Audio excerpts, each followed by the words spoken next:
watching All 24 News World News Program. Next up are the headlines. Saying it won't negotiate based on the U.S. draft, the Polisario Front is calling on the UN Security Council to set the stage for unconditional talks.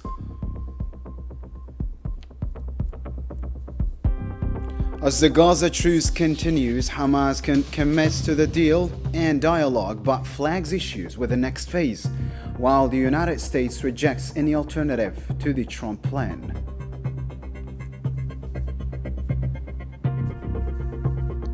In Sudan, the army repels an attack on Khartoum's airport, while a doctor's group warns of a sharp rise in child deaths in Al-Fasher.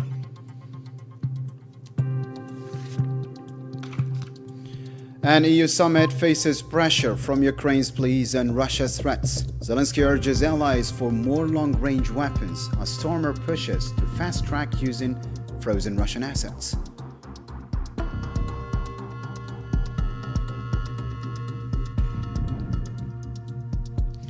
Welcome back. First off in our news tonight, the Polisario Front has rejected the U.S. proposed draft resolution on the Sahara conflict, vowing not to take part in any political process based on its current form. In a letter to the current UN Security Council President, Russia's representative to the UN Vasily Nebenzia, the Front reaffirmed its firm stance against any approach that undermines the Sahrawi people's right to self-determination or imposes a solution against their will. The Polisario Front affirms that if this draft resolution is passed without taking the above-mentioned elements into account and effectively addressing them, it will not participate in any political process or negotiations based on the content of the draft resolution. The Polisario Front is now calling on the UN Security Council to facilitate serious, unconditional negotiations that would finally guarantee the Sahrawi people's right to self-determination. The Polisario Front urges all stakeholders to use their influence constructively to create the necessary conditions for the two parties, the Polisario Front and Morocco, to engage in serious, credible, and time-bound negotiations without preconditions and in good faith, under the auspices of the United Nations, with the aim of reaching a just, lasting, and mutually acceptable political solution that provides for the self-determination of the people of Western Sahara. The Polisario Front's UN representative Sidi Mohammed Omar denounced the U.S. draft resolution as a blatant violation of the UN Charter. He stated the movement is counting on Security Council members to reject the proposal, warning that its current approach will not deliver the just peace the Sahrawi people demand.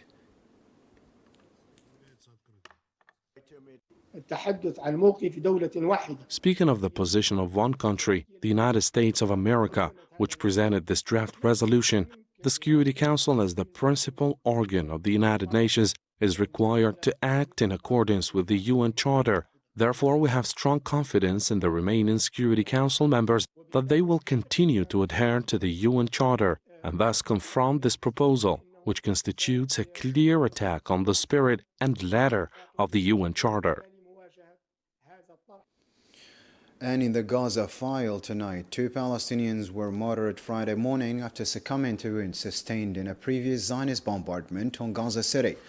Local sources said the attack targeted several areas of the city, marking another violation of the ceasefire agreement by the occupation.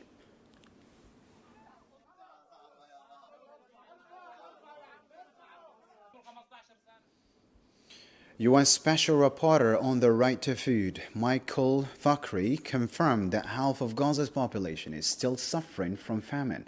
He stressed the need to rebuild the Strip's food infrastructure, noting that the situation in northern Gaza is the most dire. Thakri also reaffirmed that the occupation is committing genocide.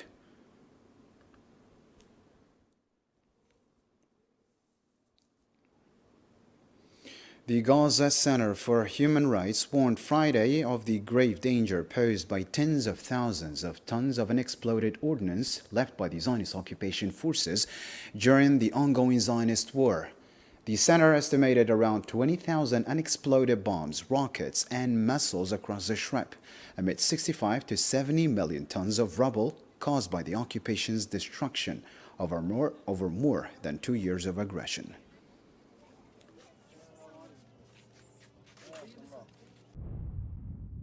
We warn of the escalating danger of tens of thousands of tons of unexploded remnants left behind by the Zionist occupation in the Gaza Strip.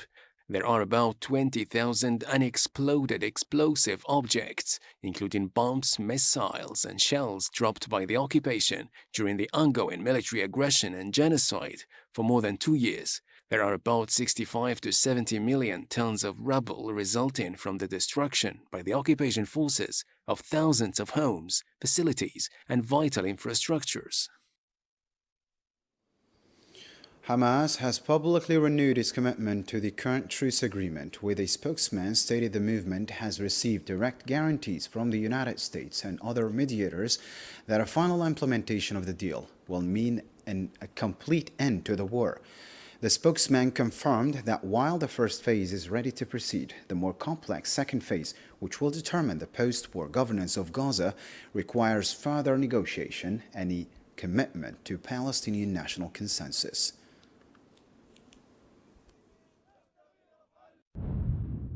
We are heading toward a Palestinian national dialogue with open hearts and outstretched hands to all Palestinian factions, which are called upon to align themselves with the state of national consensus prevailing in Gaza, and to participate in the dialogue with a sense of responsibility. This is a time for national unity and for prioritizing the national interest over narrow partisan interests, as the current stage is dangerous not only for the Hamas movement, but for the entire Palestinian people in both Gaza and the West Bank. U.S. Secretary of State Marco Rubio said there is no alternative to President Trump's peace plan for Gaza, reaffirming Washington's commitment to its implementation. He acknowledged the challenges ahead, but voiced optimism, revealing efforts to form an international force to maintain stability in Gaza, possibly under UN supervision.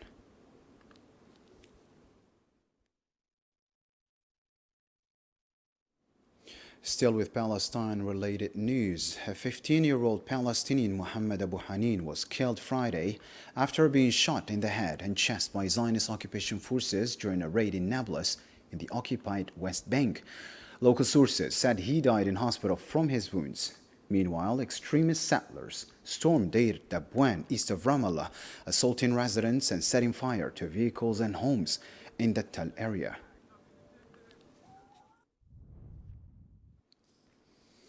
Driven by vengeance and extremist ideology, Zionist settlers are waging a violent campaign to prevent Palestinian farmers from harvesting their olives, a systematic assault on a vital source of livelihood that has intensified across the occupied West Bank. Marobla has the story. A new front is opening up in the occupied West Bank. This time, settlers are waging war not on people but on trees. Olive trees, the essence of Palestinian farmers known here as green gold.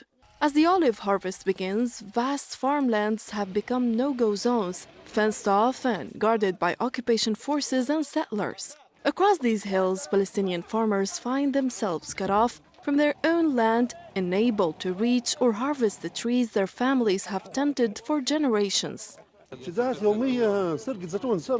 These are daily violations. We have been documenting the theft and destruction of olive trees. All of it happened. All of it has been filmed. The Israeli army was present when the sheep were stolen. From El Khalil and Nablus to Salfit and Jordan Valley, scenes of settler violence keep repeating. But in the village of Tomorrow's Ayan, northern Ramallah, the situation has turned especially grim. What were once isolated incidents have become systematic, part of a wider push to uproot Palestinians from their land.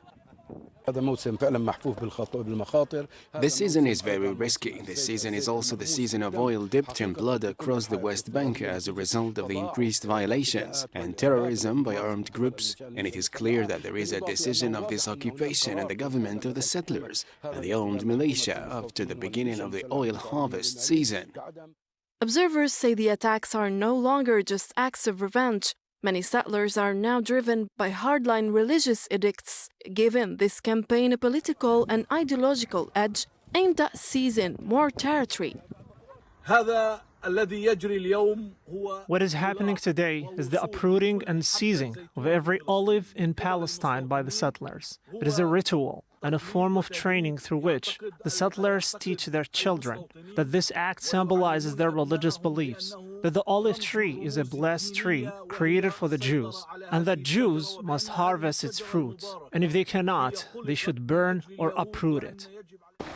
According to the Palestinian Commission Against the Wall and Settlements, more than 150 assaults on olive pickers have been recorded since the start of the season, making it one of the most violent in decades. A war on trees mirroring the war on people in Gaza, both meant to drain the land of its roots, its heritage and its people, and to expand settlements by devouring what remains of Palestinian soil. All of this is just super important, so thank you again. Moving on to another development, but in the Middle East still. 2 people were killed and 2 others injured Friday in a Zionist airstrike targeting a car in the town of Tul in northern Lebanon's Nabatea Governorate. According to the Lebanese national news agency, a Zionist drone fired a guided missile at the vehicle, sparking a fire. A day earlier, 4 people were killed and several others wounded in a similar airstrikes on southern and eastern Lebanon.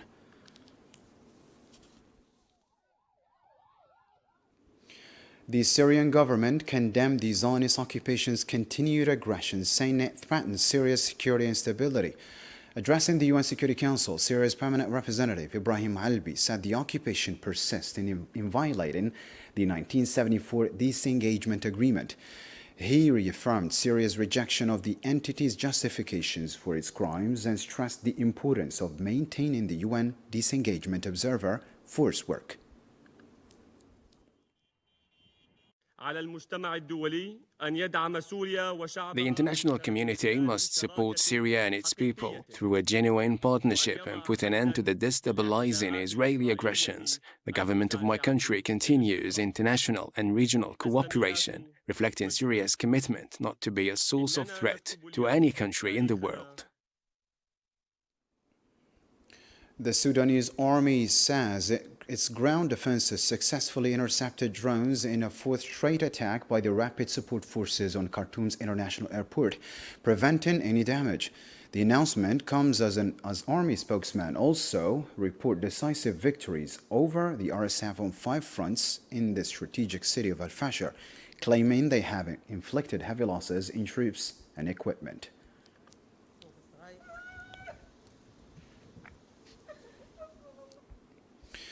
The humanitarian crisis continues to exacerbate in Sudan due to the war between the Sudanese army and the Rapid Support Forces, a war that has shown no sign of abating, subjecting an entire population to an unprecedented situation. Usama Ayadi reports now. The fierce war between Sudan's army and the Rapid Support Forces seems far from slowing down, pushing the country deeper into one of the world's worst humanitarian crises. Millions are caught in the conflict, enduring unimaginable hardships such as mass displacement, spreading disease and a rising daily death toll among the most vulnerable. In Darfur, the situation has reached a breaking point. Humanitarian groups are sounding the alarm over catastrophic conditions, facing hundreds of thousands fleeing the beleaguered city of Al-Fashir.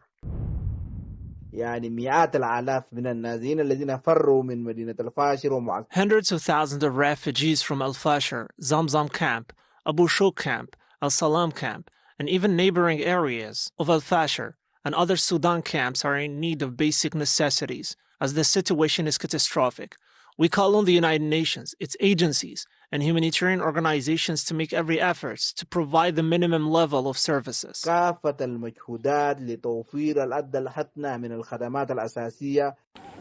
Speaking to All 24 News on Friday, the Coordination Committee for Displaced Persons and Refugees said those escaping the nearby areas, including the city of Tawila, are in desperate need of food, water, and shelter, the bare essentials to survive.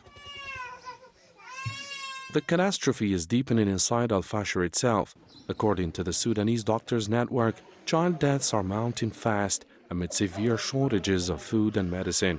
At least 3 children, they say, are dying every single day, victims of a relentless siege by the Rapid Support Forces. يشهد الوضع الإنساني في مدينة الفاشر تدهورا مريعا. The humanitarian situation has surpassed the limits of understanding due to the stifling food and medicine crisis resulting from the ongoing blockade. With every passing day, we are losing at least 3 children due to malnutrition, disease, and the scarcity of health and humanitarian resources. وشح الإمكانيات الصحية والإنسانية. The scale of the disaster has now triggered urgent appeals from the United Nations for senior UN officials following a visit to the war-torn country, described Sudan as facing a perfect storm where conflict, displacement, and disease are colliding into a full-blown humanitarian nightmare. Across Sudan, cholera, dengue fever, and malaria are rife, making investment in clear water, healthcare, and other basic services even more urgent so people can start over. They're calling for immediate, decisive international action to stop the violence and open up access for aid. Without it, they warn, the death toll will keep rising, making one of the darkest and most devastating chapters in Sudan's modern history. Shifting focus to the war in Ukraine now, Ukrainian President Volodymyr Zelensky urged allies in the coalition of the willing to strengthen Ukraine's long-range strike capabilities to pressure Russia into negotiations. Speaking in London, he said President Putin would only return to talks under pressure and amid the prospect of Ukraine obtaining long-range Tomahawk missiles. And as soon as Putin felt pressure and the possibility of tomahawks appearing in Ukraine, he immediately declared his readiness to restart talks. But as soon as the pressure disappeared, he abandoned diplomacy again. So it's obvious for us what to do. We need more deep strike capabilities. British Prime Minister Keir Starmer affirmed that the UK is ready in coordination with the European Union to accelerate the use of frozen Russian sovereign assets to finance Ukraine. I think we need to agree to finish the job on Russia's sovereign assets and unlock billions to help finance Ukraine's defence. The EU yesterday took a strong step by commissioning advice on how to meet Ukraine's financing needs. And the UK is ready to move in tandem with the EU to drive this forward as fast as possible and to get those funds flowing to Ukraine. The European summit in Brussels exposes the continent's conflicting pressures. Kyiv demands steadfast military and financial support marked by Zelensky's presence, while Moscow watches and threatens. Meanwhile, U.S. involvement underscores ongoing hegemonic tensions. Hossein Burkan with more. In Brussels, European leaders are meeting for a tense summit amid the war in Ukraine and growing uncertainty. In the US, Europe is once again trying to assert its voice between Zelensky, Putin, and Trump. Ukrainian President Volodymyr Zelensky made a notable arrival, urging the EU to maintain its military and financial aid despite fatigue and divisions. But this time, Donald Trump's shadow looms large over the talks. The US president's presence is unsettling the diplomatic balance. Washington is reassessing its strategy, and the planned Trump-Putin meeting to revive U.S.-Russia dialogue has been postponed, fueling speculation about disagreements on Ukraine or political motives. I think that the dialogue was really, maybe not simple, but it was very good. And really we count on decisions on this topic. It will be very helpful, not only for Ukraine, as I said previously, we are ready to finance or to use a part together with Europeans to strengthen Europe. Meanwhile, the Kremlin is carefully managing its message. Putin, keeping a low profile, watched Europe question its cohesion, betting on Western fatigue, and the possible return of a more conciliatory U.S. leader. Maria Zakharova responded to the EU's 19 sanctions package with sharp threats, denouncing asset confiscations and warning Europe politically and financially, a sign of how seriously Moscow views this new escalation. Any confiscatory initiative by Brussels will inevitably be met with a painful response. We will act fully in accordance with the principle of reciprocity in international relations, based on our own interests and the need to compensate for the damage caused to Russia.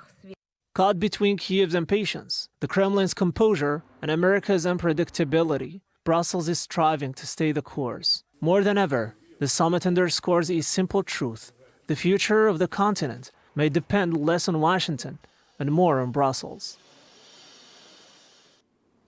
And on the ground, the Russian Defense Ministry announced Friday that its forces captured 3 new positions in Kharkiv, Dnipro, Petrovsk, and in Donetsk. It added that air defenses shot down 7 Ukrainian drones over the Moscow and Kaluga regions. In Krasnogorsk, a drone attack injured 5 people, including a child, and damaged a residential building, forcing the evacuation of about 70 residents. Moscow's mayor also confirmed the downing of 3 more drones heading toward the capital.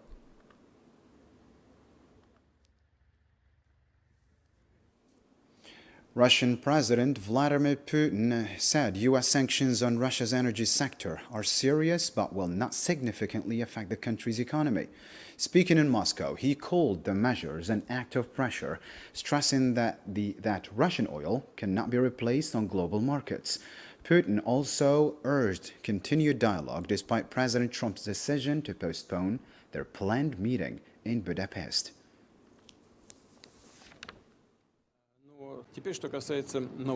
Now, regarding the new sanctions, first of all, there is nothing new here. Yes, they are of a serious nature for us. Of course, this is understandable, and they will have certain consequences, but still they will not significantly affect our economic well-being. Moving on to another global news story, US President Donald Trump will meet Chinese President Xi Jinping next week during his Asia trip, as both sides seek to ease tensions and revive trade talks.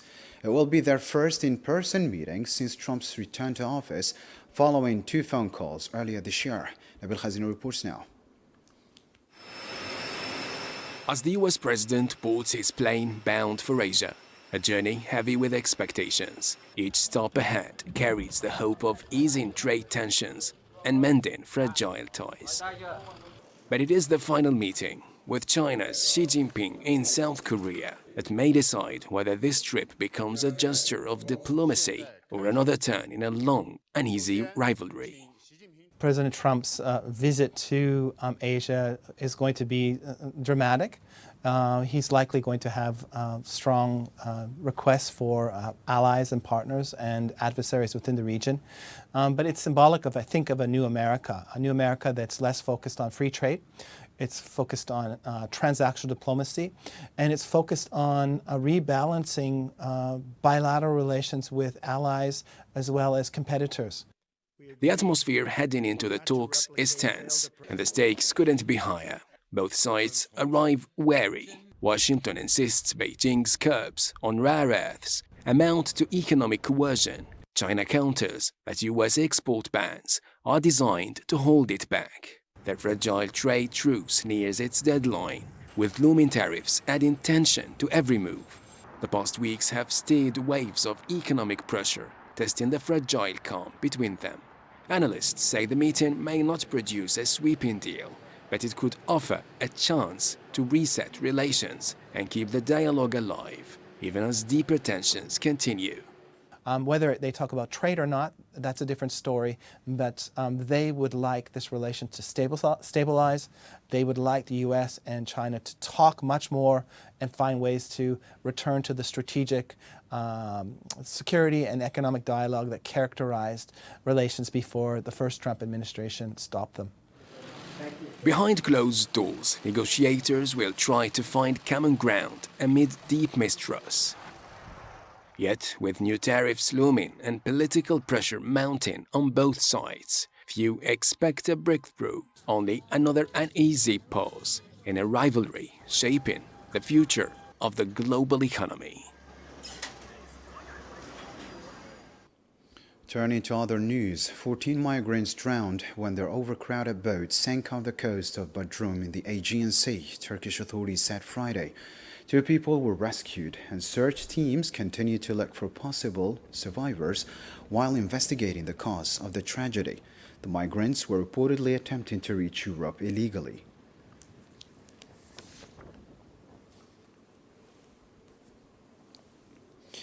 Algeria reaffirmed the need for the United Nations to remain a global and inclusive platform by upholding multilateralism, international law, and collective responsibility.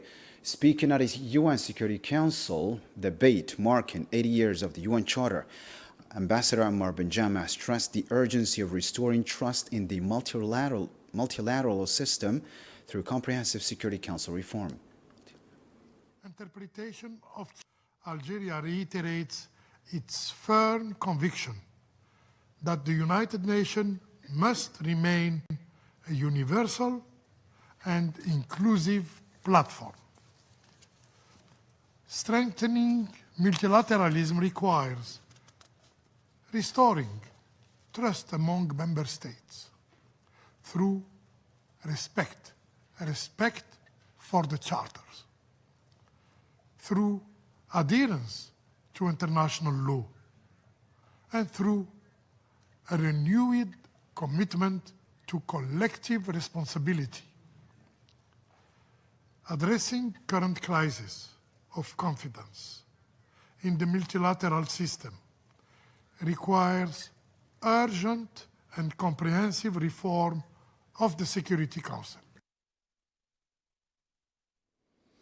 Algeria secured key positions within the Inter-Parliamentary Union, including Vice Chair of the Committee on Democracy and Human Rights and memberships in the Committees on Sustainable Development and Secretaries General of Parliaments. The 151st IPU Assembly in Geneva, attended by President of the Upper House of Parliament, Jesus Nasri, also adopted the Geneva Declaration on Human Standards and Crisis Response.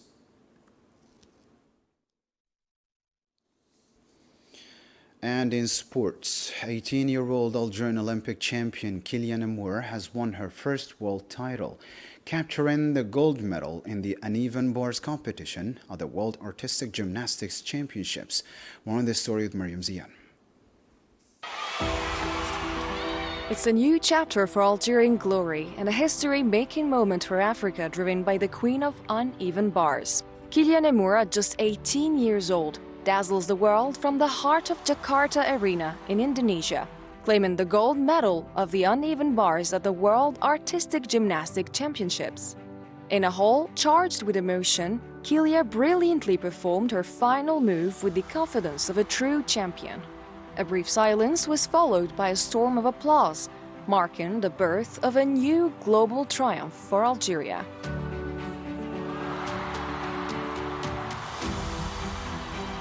Kylian Amour, the prodigious gymnast who brought Algeria the gold medal at the Paris Olympics last year, returned to prove once again that Algerian excellence is no coincidence, but the result of hard work, sacrifice, and unshakable belief.